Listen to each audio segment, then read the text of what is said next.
دیکھیے بسم اللہ الرحمن الرحیم، یہ چوتھا سبق ہے مقدمہ مشکات کا فصل ہے۔ پہلی فصل میں آپ کو تعریف حدیث کی تعریف اور اس کی تقسیم کو بیان کر دیا، ٹھیک ہے، اور پھر حدیث کا اطلاق کن کن معنوں پر ہوتا ہے اس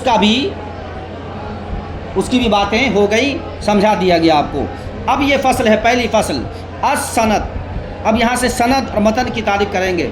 السند طریق الحدیث، کہ سند طریق الحدیث کو کہتے ہیں۔ وَهُوَ رِجَالُهُ الَّذِي رَوَوْهُ، اور طریق حدیث وہ رجال ہیں جو روایت کرتے ہیں، وہ لوگ ہیں جو روایت کرتے ہیں، اسی کو کیا کہتے ہیں؟ سند۔ وَالْإِسْنَادُ بِمَعْنَاهُ، اور اسناد بھی اسی معنی میں ہے۔ اسناد بھی کس کے معنی میں ہے؟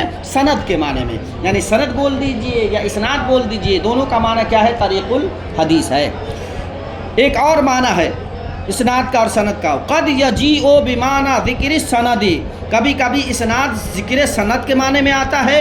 والحکایت عن طریق المتن، اور متن کے طریقے سے حکایت کے معنی میں بھی آتا ہے۔ تو گویا سند اور اسناد یہ کس معنی میں آتا ہے؟ کبھی کبھی سند کے ذکر کو اور حکایت کو بھی کہتے ہیں، یعنی متن کے طریقے سے جو حکایت ہو اسے بھی کہتے ہیں۔ متن کی تعریف ہو رہی ہے، والمتن ما انتہى الیہ الاسناد، اور متن وہ ہے کہ جس کی طرف اسناد کیا ہو؟ منتہی ہوں، یعنی جہاں تک اسماء رجال پہنچے وہ کیا ہے؟ سند ہے، اور اس کے بعد جیسے شروع ہو وہ متن ہے۔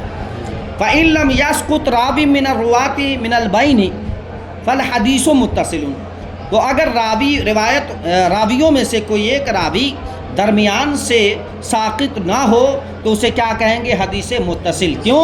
اس لیے کہ سلسلہ حدیث سب متصل ہے، یعنی راویوں کے جو نام ہیں اور راویوں کے جو اسماء ہیں، اسماء رجال جسے بولتے ہیں، اس میں سے کوئی بھی ساقط نہیں ہے، سب متصل ہے، ایک دوسرے سے مل کر کے رسول اللہ تک پہنچے، تو اب یہ کیا ہے؟ حدیث متصل ہے۔ وَيُسَمَّى عَدْمُ السُّقُوطِ اتصالاً، اور عدم سقوط کو کیا کہتے ہیں؟ اتصال کہتے ہیں۔ کیا کہتے ہیں؟ وَإِن سَقُطَ وَاحِدٌ أَوْ أَكْثَرَ فَالْحَدِيثُ مُنْقَطَعٌ، اور اگر ایک راوی ساقط ہو یا اکثر ہو تو اس حدیث کو حدیث منقطع کہتے ہیں۔ کیا کہتے ہیں؟ حدیث منقطع۔ وَهَذَا السُّقُوطُ انقطاع، اور اس سقوط کے عمل کو انقطاع کہتے ہیں۔ وَالسُّقُوطُ إِمَّا أَن يَكُونَ مِنْ أَوَّلِ سَنَد، ہم نے بتایا کہ سقوط کبھی پہلے سند سے ہوگی یا پھر بیچ سے یا پھر اخیر سے۔ کا سقوط اگر اول سند سے ہو تو یسمى معلقاً، تو اسے کیا کہیں گے؟ معلق کہیں گے، ایسی حدیث کو حدیث معلق کہیں گے۔ وَهَذَا الْإِسْقَاطُ تَعْلِيقًا، اور اس حدیث کے اس سقوط کے عمل کو کیا کہیں گے؟ اسقاط۔ یہ کیا بولیں گے اس کو؟ تعلیق بولیں گے۔ کیا کہیں گے؟ تعلیق۔ وَالسَّاقِطُ قَدْ يَكُونُ وَاحِدًا وَقَدْ يَكُونُ أَكْثَرَ، اور ساقط ہونے والے راوی کبھی یا تو ایک ہوں گے یا کبھی زیادہ ہوں گے۔ وَقَدْ يُحْذَفُ تَمَامُ السَّنَد، اور کبھی کبھی پوری سند کو یعنی راویان کو حذف کر دیا جائے گا۔ کما ہوا عادت المصنفین یقولون قال رسول اللہ، جیسا کہ مصنفین کی عادت ہے کہ وہ کہتے ہیں قال رسول اللہ، یعنی رسول اللہ نے فرمایا۔